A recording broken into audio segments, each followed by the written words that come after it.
three specific questions, sir. Number one, because during Operation Sindoor, the weapons we had acquired from Russia proved very crucial in our victory. And that is why I would like to ask you specifically about S-400, the air defense system, the 5 S-400s that are awaited by when can we expect that? The second question is on S-500, the more advanced air defense system. And the third question, fifth generation fighter jet, Su-57.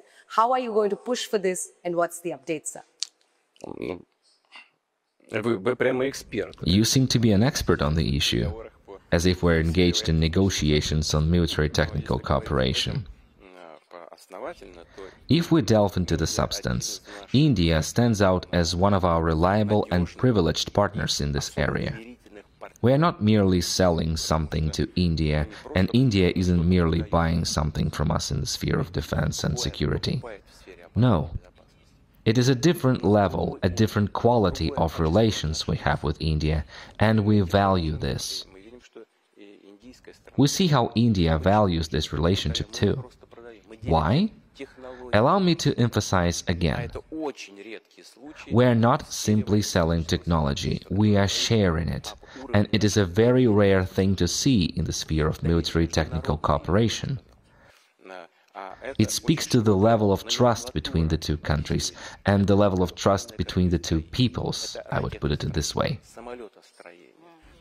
We have a broad portfolio indeed, including naval construction, rocket and missile engineering, and aircraft engineering.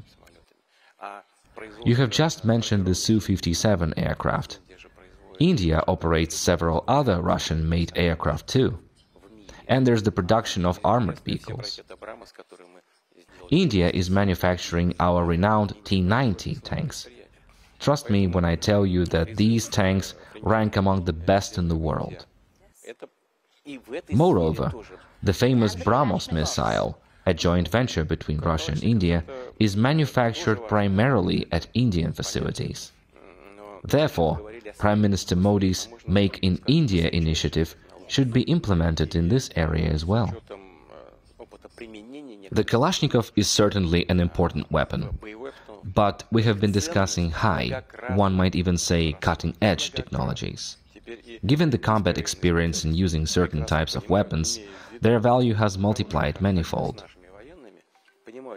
Now, Indian military specialists, thanks to their strong ties with our military, understand clearly how and in what circumstances a particular weapon performs best, and where and when it should be deployed.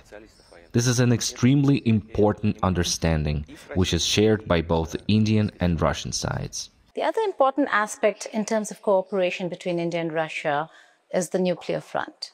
Russia has been one of the biggest movers when it comes to nuclear facilities in India. Are we looking at important announcements on the nuclear front? Nuclear today is a sensitive issue for Russia. Yes. Yes, of course we have some announcements to make. We are indeed one of the biggest movers, as you have noted. Speaking seriously, we're not movers, we are producers of the world's most advanced and reliable equipment for nuclear power plants. The Russian company Rosatom builds and operates more nuclear reactors for nuclear power plants abroad than any other company in the world. 22 nuclear units. The well-known facility and our joint project, the Kudankulam plant, is one of the leaders in this regard. These are large units. They operate efficiently and, I reiterate, have proven to be very useful. There are some announcements you have just asked about. What is it about?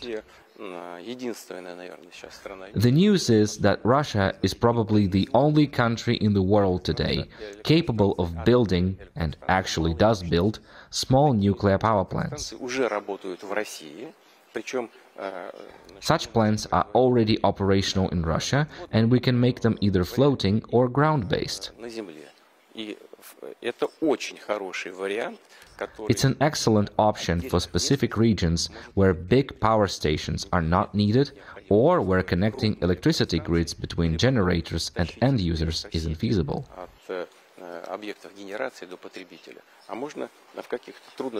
These compact nuclear power modules can thus be deployed in isolated and hard-to-access locations.